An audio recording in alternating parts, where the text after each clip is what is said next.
Free practice is underway for MotoGP as we head back to the Spanish shores for the second of 4 times. It's the Catalan Grand Prix at the Circuit de Barcelona, Catalunya in Spain. Hello everybody. Oh, that's not great look, is it, on the green screen as well? I've completely faded away. Welcome to the practice session, free practice 1 ahead of practice this afternoon to set the running order for qualifying. I've completely faded away. I feel like Obi-Wan Kenobi right now as well. Right, let's get that sorted on the chroma key and bring me back in. There we go. The light levels have been ridiculous this morning trying to set all this up. We're underway though for this one, and the track conditions out there looking a little bit iffy.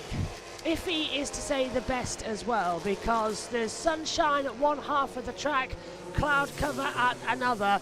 So there's always something going on, but Martin at the top at the moment on 141.297.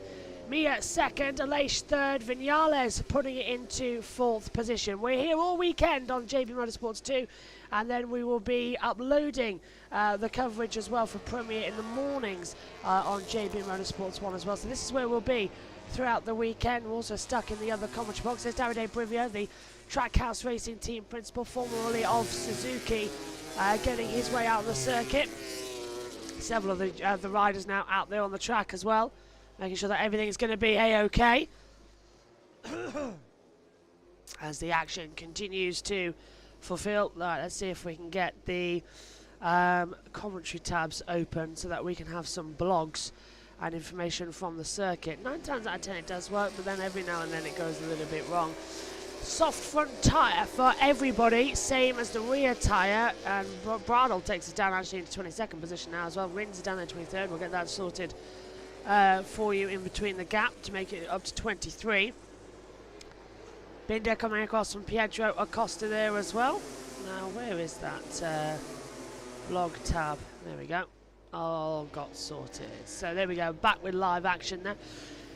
45-minute opening practice session. It's the first of the day so far. You can join us later on 2 o'clock British summer time. That's going to be when we're underway for practice. Formula E's Shanghai Prix is underway shortly as well. Jess has put the world feed on for us as well to take the commentary from that one. And then Jess and Omi have all the action as well coming up for the Formula 3 qualifying session as well. Those are the 3 streams gone on so far as well.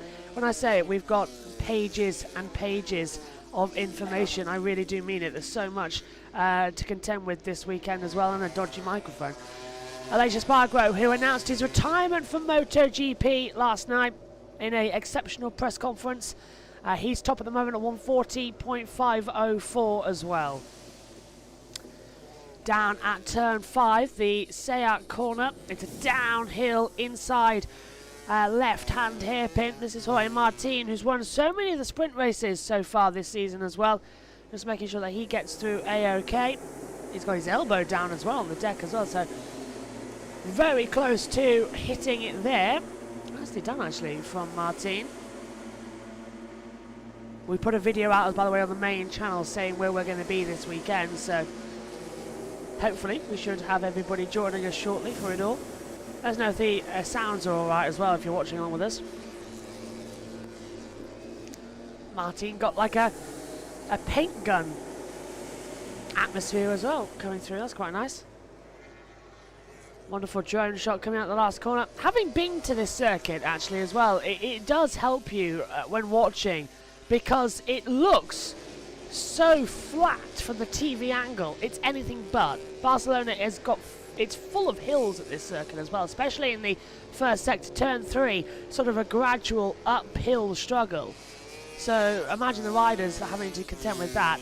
Turn 9, as we're coming into now, Campos for Marc Marquez. He's up as well by 0.177 of a second. Alex Marquez looking strong as well. Apparently my signal's clipping a little bit, so it's like I'm having to constantly turn one down and turn the other up. There we go. I think that's a nice balance at the moment. Also not sitting down, I'm kneeling down as well, because we don't have enough time to get a chair in, so I've got sort of my knee in between the 2 green screens out here as well. Let's see if we can adjust this timing tower a little bit to get the numbers in. There we go.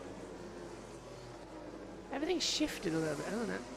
From where we last saw it. Of course, it's all set up for the French. It was all set up for the French Grand Prix beforehand, wasn't it? Last lap time. There we go. Just a little bit of tidying up. Do we have the sectors? No, we don't. I'll get that fixed the next time out.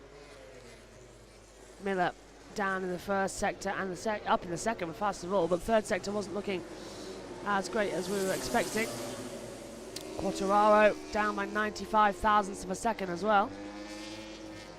Not me checking that everything's gone on okay on the main channel. Formula E has yet to start. Oh, that's because it hasn't started yet. And thingy is at 10. Okay, not too bad. Quartararo is really pushing it through the last corner into New Holland. 15th at the moment. 3/10 down as he comes across the line. I haven't got the iPad, so I haven't got my full live timings open as well, which is really difficult.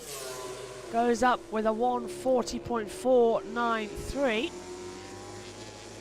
So up into 6th position. Marc Marquez still the fastest though on a 1:39.871. Aleix, Martin, Alex Marquez. Oh, and Quartararo's not happy with someone down there at the first corner. There's no one around him though, so I don't know where he's thinking that something's gone wrong.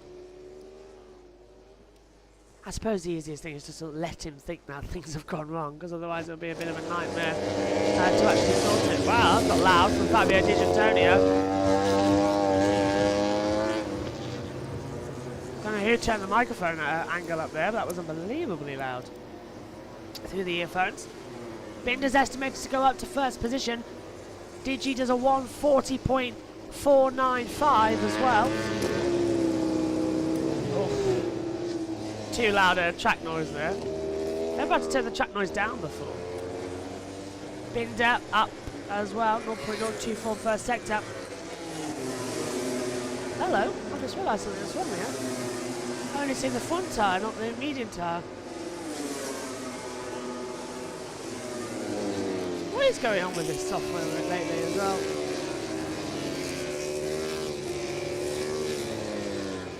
It's not helping itself, is it, with data? Live adjustments, I'm on a... Oh, hang on a minute. Shift me up here. There we go. And extend that to there. All done live as well.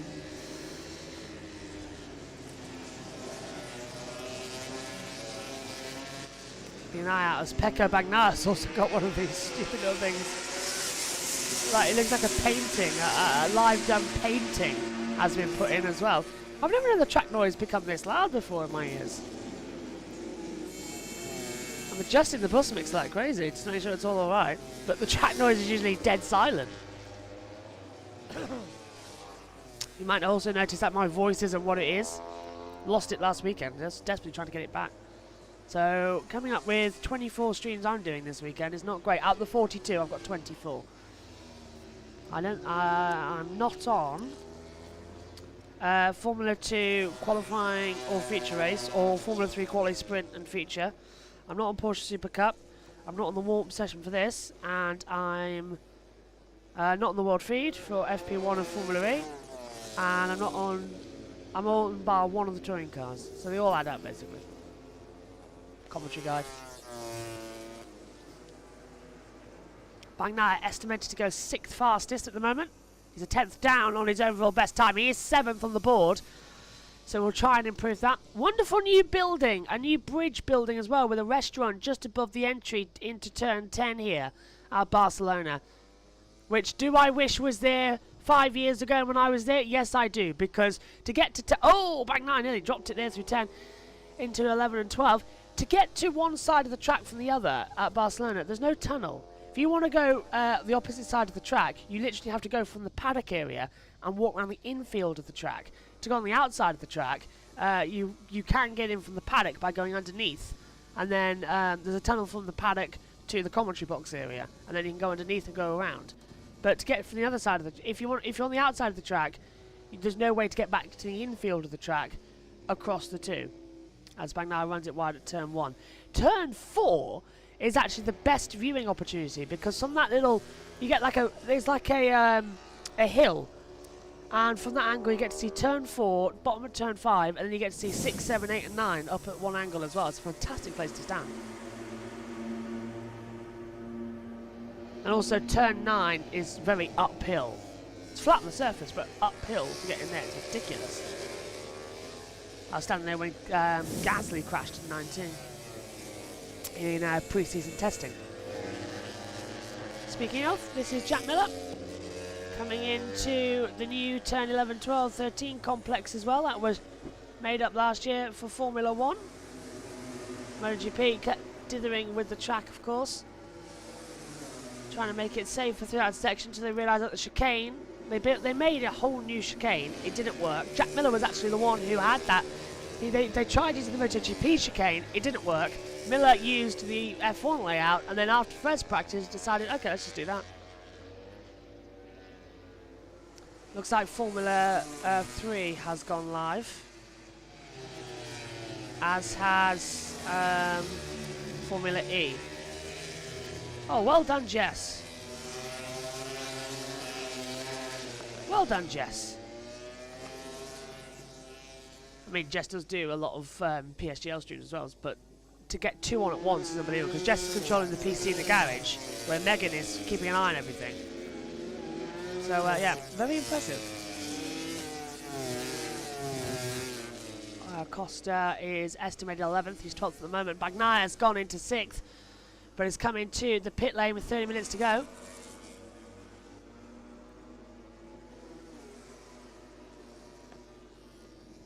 SHT's in the YouTube chat. Hello. Everyone finding out where we are then in the first session. Yeah, on JB Motorsports 2 this weekend for MotoGP.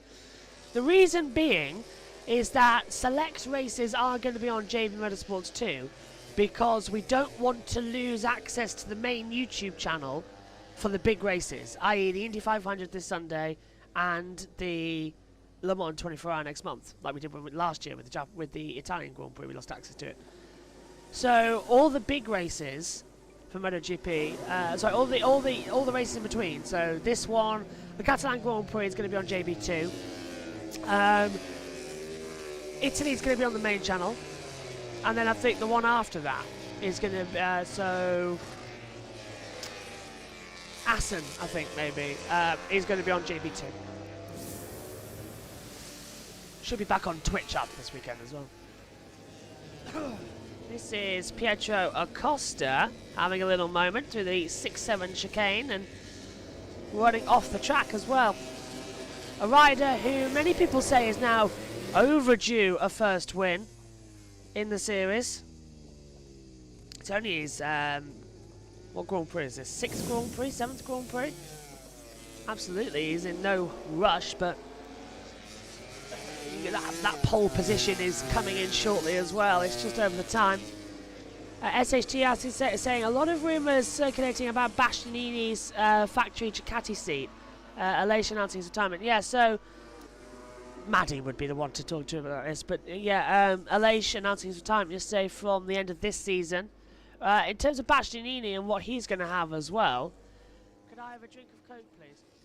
In terms of what we're going to have this week, this season, Bastianini, I think, has done enough this season already to secure him a seat with the factory Ducati team for next season.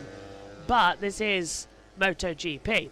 They want Marc Marquez there, but so does Jorge Martin. So you've got Bastianini, Martin, and Marc Marquez all going in for the same seat, which just looks absolutely insane. And that's why we saw what we did in the French Grand Prix with Martin winning, Marquez second, and Bagnaia third. That was all because they all know what's at stake. But Marc Marquez he's just enjoying racing again in the moment. He's just loving life out there. Marc Marquez then 139.871. I'm going to have to change the leg I'm kneeling on. Maybe I will get a cheer in for the next. Oops, as I nearly bring the entire green screen down with me. Yeah, that's a good idea, isn't it? And a chair. I've requested a chair. It's too hard. It's not. I thought, oh, I'll kneel down. Yeah, 15 minutes in. Not the best idea. Because normally I stand. Ah, thank you. Drinks.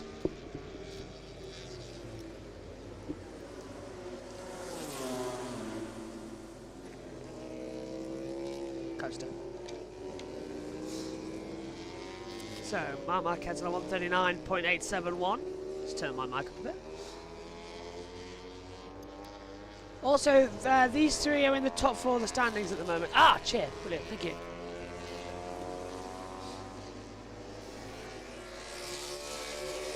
Oh, that's better. Oh, I've spoiled the magic now. If I do that, it might refresh itself. Yeah, thought it would. Nope. Okay, that's weird how it just pinged, wasn't it?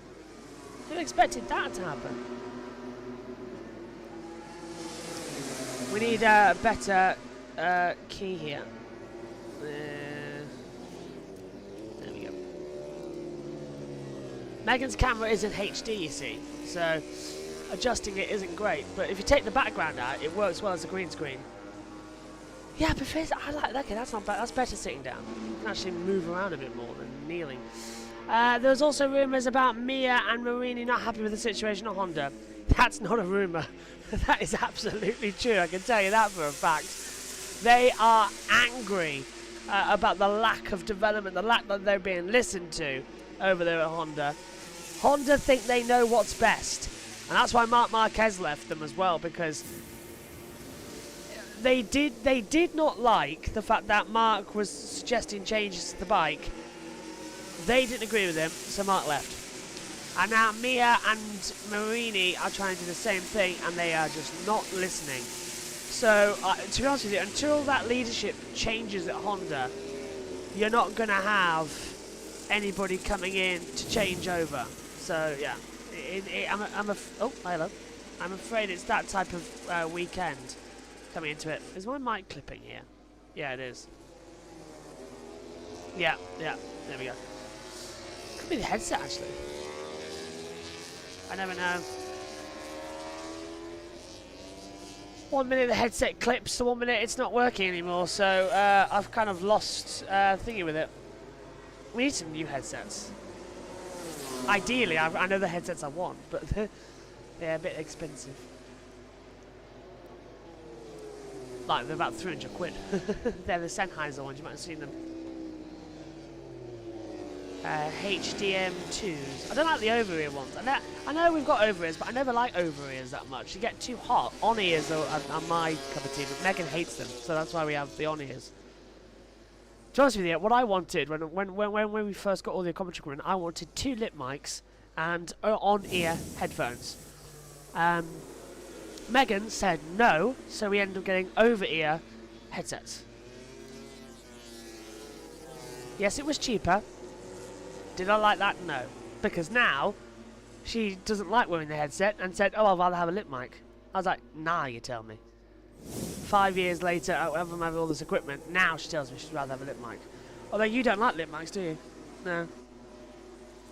Headsets. 139.871 for Marc Marquez. Binder second, Alicia's third. Martin fourth. Alex Marquez in fifth. Bagnaia sixth. Miller is in seventh. I've changed it the wrong thing.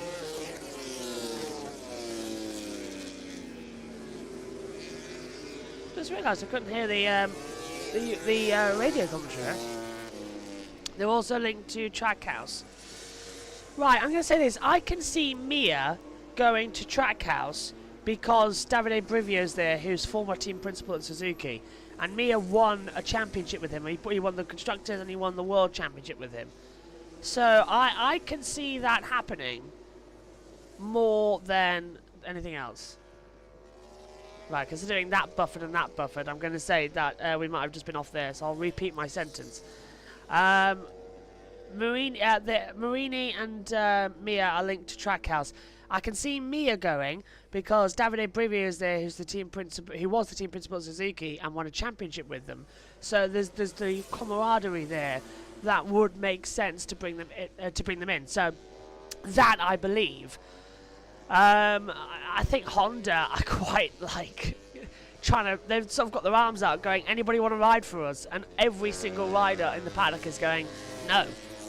And the reason is because they can't get the medical insurance for crashing. Because if you look at those stats, Honda have crashed more times than any other manufacturer in the last 3 seasons. So you can't get the correct insurance to go on that bike.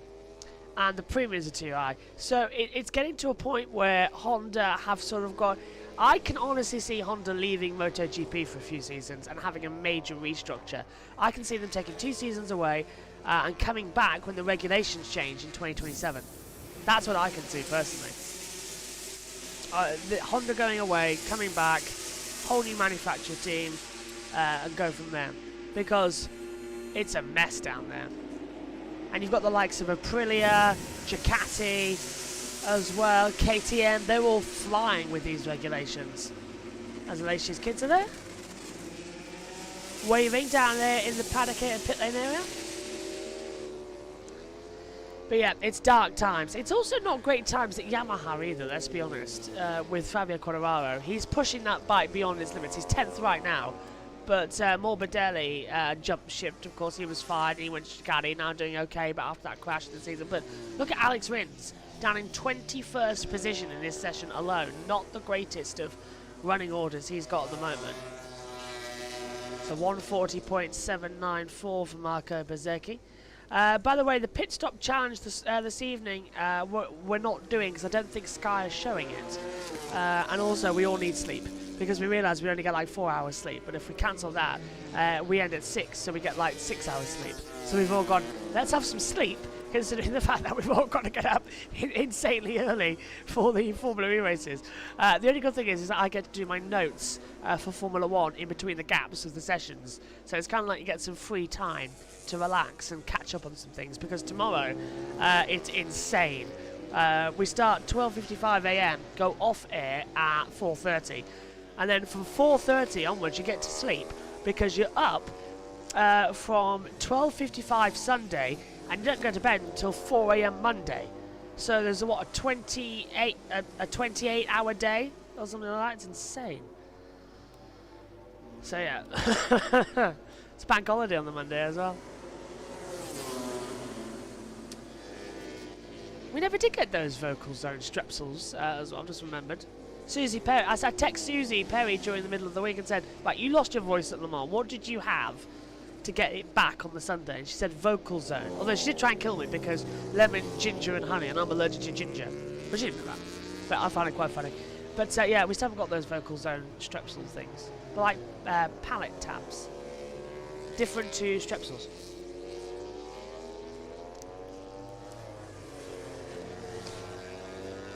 Might need to get those because I'm going to need them. I can already feel my voice going, and we've only been here half an hour or so. 25 minutes. 27 minutes. Okay. Or 23. 24. Okay. Yeah, we were late on because the laptop that we use for the YouTube monitoring wouldn't load the stream. And we're like, what's going on? It's not working. But SHT says, I think Mia being at Honda has ruined his MotoGP career as well, because Mia crashed out a lot, Mark crashed a lot, Marini also crashed a number of times, Pol Espargaro as well, while they were at Honda. Also, Alex Marquez in his rookie Premier MotoGP season, yeah. And then they kicked him to the curb after, what, 2 seasons? And he went, okay, basically I'm off to Ducati. Gino Balsaroli, the Prima Priority principal, also has one of these paintings in the background. I think they've been drawn by the local school children, if I'm not mistaken. I seem to remember this last year. Something along the lines. Yeah, I think it was. It was something along the lines from last year.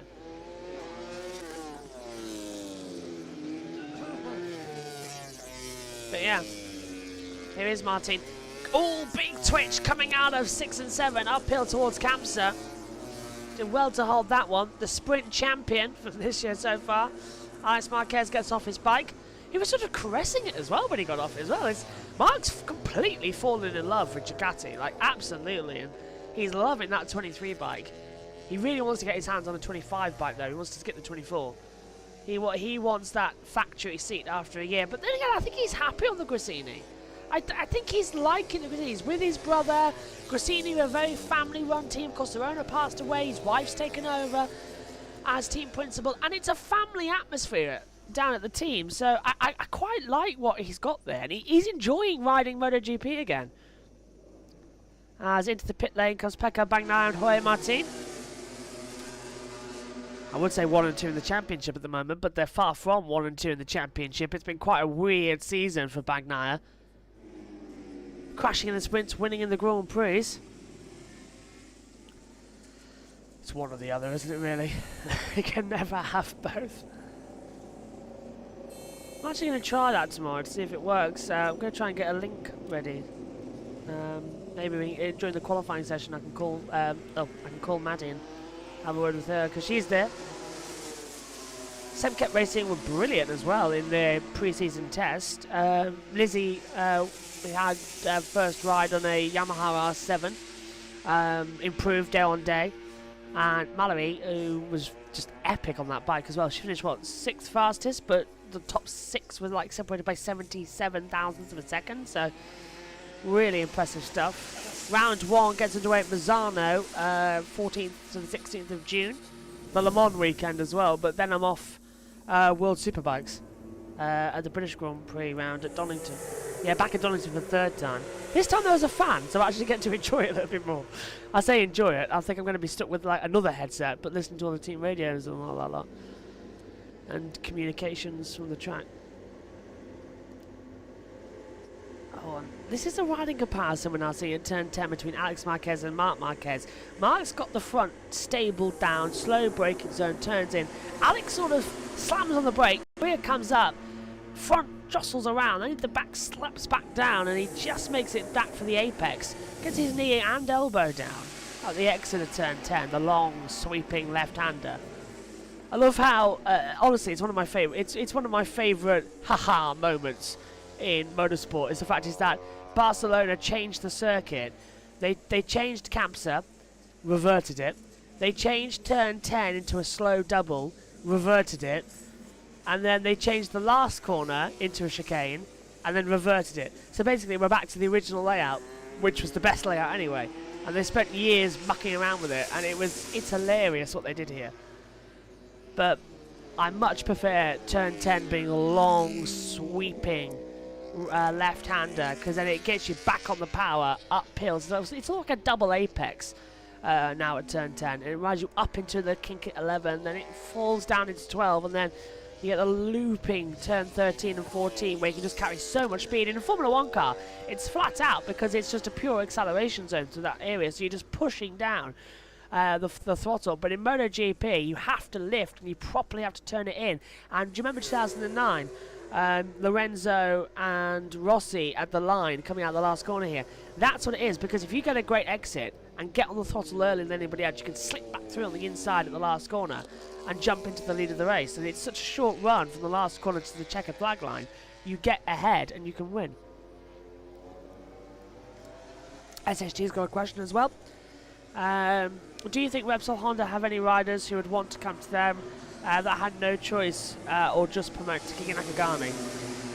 Nakagami sort of tied in with the LCR a lot as well. Nakagami is very much them.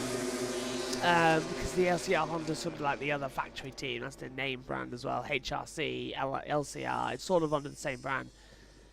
Repsol's always been sort of like, we got the best riders, show me off your brand. Whereas the LCR has been a factory working team. Looking at anybody on the list who could go in, Cal Crutchlow won't go back. Did not like the Honda. He's happy on the Yamaha. As Eyedrop's going in there for Jorge Martin, I've just noticed. Interesting. I wonder if he's got a little bit of an eye infection. Who would go to a Repsol's Honda seat?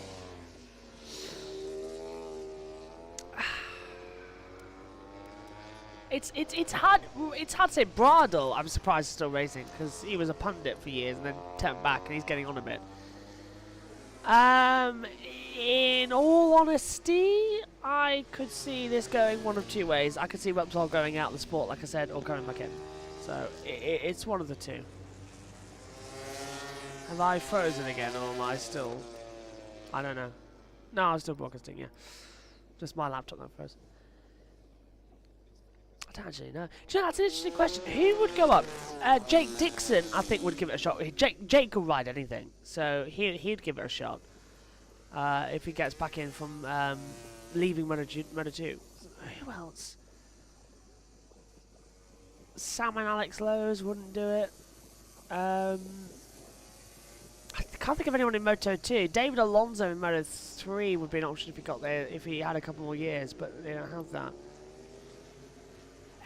Ortola might, for Moto 2. Ortola would be a nice fit to go in there as a Japanese rider. And he's fast, very fast. So Ortola might be something. Don't know, keep an eye on that one. But I can definitely see Marini staying. He liked the idea of riding with his brother's old team as well. Getting out from underneath his brother's thumb, actually, as well, at VR46.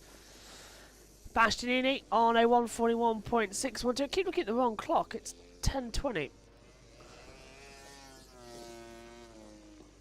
10:19, I'm being corrected. There's a clock on the laptop screen, so I could be looking at. Alex Marquez then just ticking over as I come into it. Late on the brakes as well, coming in. Just hovering over that inside line. Not many people out there on the circuit right now. Marc Marquez, Binder, Alex, Acosta, Bastianini, Ralph Fernandez, Augusto Fernandez. And Marini's in the pits. Brado's in the pits too. There are 23, so I'll adjust the timing screen for 23 later. I think there's a gap. Me now frankly looking. Oh, there's 20 minutes. there's 20 minutes where I can adjust. Oh, actually, I've got a gap after this, haven't I? Oh, I'll do it. I'll straight after the session, then I'll do it. Because we're next on air at 12:15 for the first practice session of Monaco. Today's an okay day. Today isn't as bad as tomorrow, or as worse as Sunday. Just having a look, actually, at Sunday. 12:55 to 1:33. So 7 till 8, 7:30 till 9:30, 10. There's like an hour gap on Sunday when I'm not doing anything, but everybody else is. Like 8:40 till 10, Jess is commentating on Formula 2. 10 to 10:45, Moto 3, Catalan, which is being recorded, so we can do it another day. And then 10:55 to 11:45 is Porsche. So I don't do anything from 9:30 till 11:15. So that'll be breakfast and setting up this commentary box for MotoGP. Let's have a replay. Now this is Pecco Bagnaia handing over a tear-off to a mechanic. Megan will be happy about that. And heads out onto the circuit as well from the pit lane area. A little bit sliding on exit. Davide Tardozzi watching on. Everything looks fine to me on the monitor. So yeah, basically to give you a lineup, Megan will take you through practice 2 tomorrow for the first 10 minutes, and I'm back for the remainder of qualifying, and Megan will take you through the 10-minute warm session. But because we're all over the place this weekend, it's one of those where Megan's not in the commentary box that often for MotoGP. Hence why I'm here. Still needing a better webcam. Like, I want one above where the television is, so I can just sort of, well, just it'd be better. But we've run out of USB slots on Megan's laptop.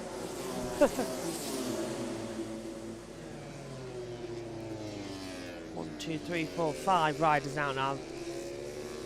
In the same part of the track, Bastianini takes it through. So 139.871 at the moment. Slick front and rear tyre. Softs as well, I think. For Martin. Yep, 1 lap each. Now I've changed over. With 7 minutes to go of the session. That's remarkably in sync. Martin again just drops the front. Hello, we've got a red flag. What's happened here? Nope, we're fine.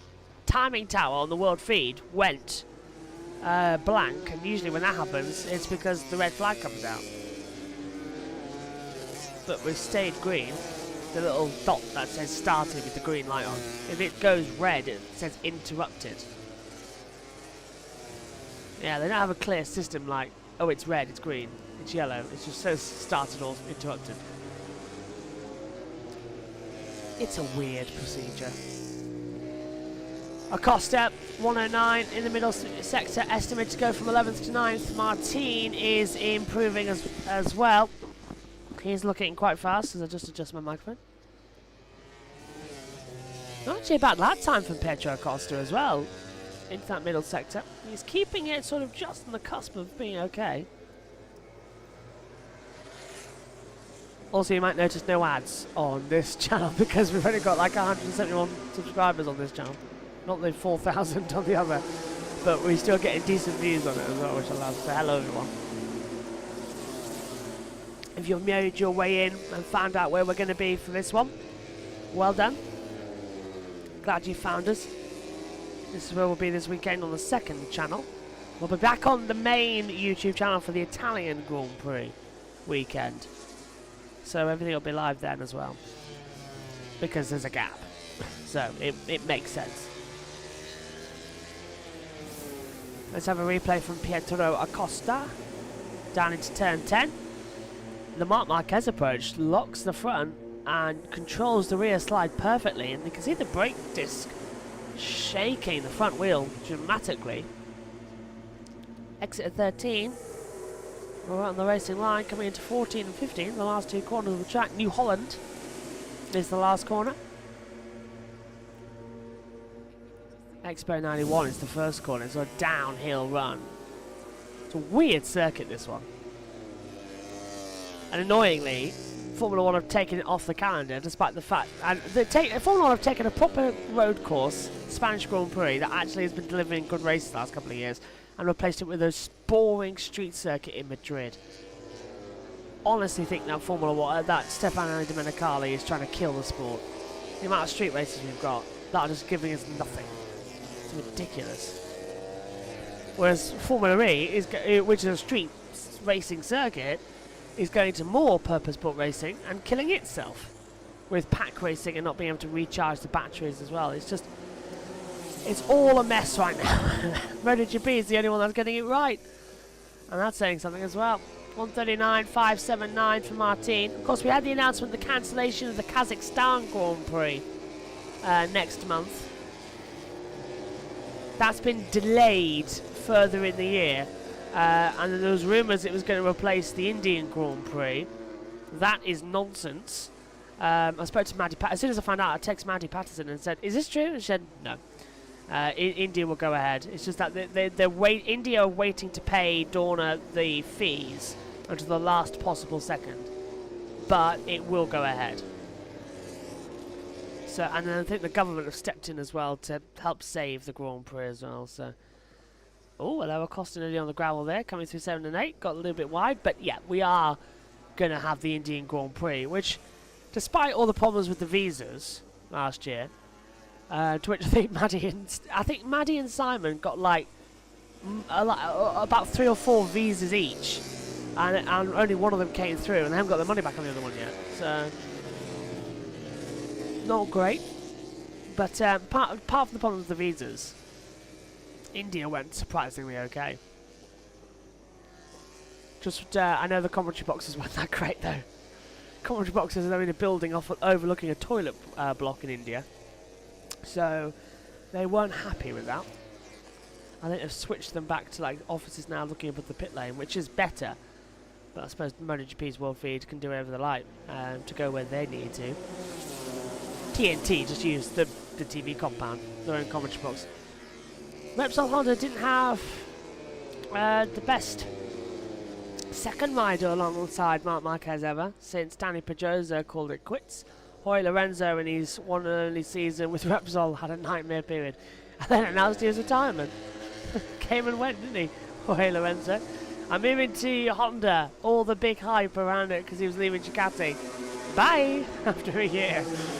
Ran 1,000,000 miles, didn't he, Jorge Lorenzo? Rossi as well, you know, he ended on the VR46 bike as on his own team.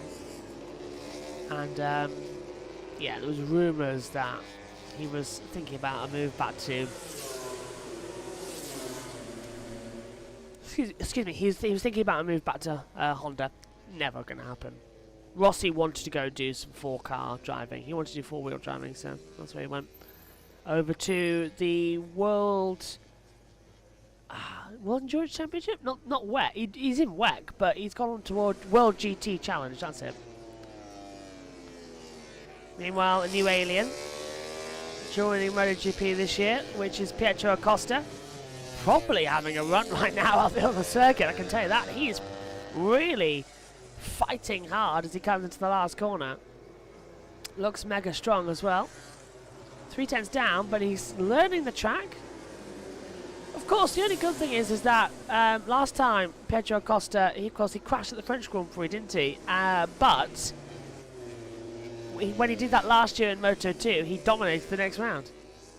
Crashed last year in Moto 2, went 25 points back in the championship to Tony Alboino, and fought back the next round. And of course, ended up winning the Moto 2 championship last year in stunning style. Really great. Fought back and had the second half of the season that you wouldn't believe. I think he took it in Malaysia. Yeah. That was a surprise. He had a chance to call it in Malaysia and did it. But I think Moto 3 and MotoGP went down to the last race of the season. I think. MotoGP was insane. That's what prompted us to change this headset as well. Checkered flags out though for the first free practice session. Practice later on, the 60 minutes. That's going to decide the running order for Q1 and Q2. Chance of rain in the air as well. So that's always going to spice things up. Don't go there, lots of rain in Barcelona, but every time I hear from MotoGP, just seems to show up. Jorge Lorenzo in his, let's have a look. The crash Lorenzo caused here in Catalan in 2019 has definitely ended his career in my opinion. Yeah, that was a scary one, I remember that.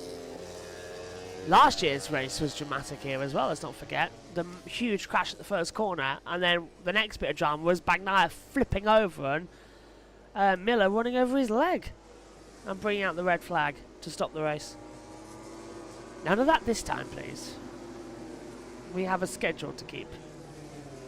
I literally have like 45 minutes to get into the next commentary box area as well. Even that, Megan will be calling the end of the race.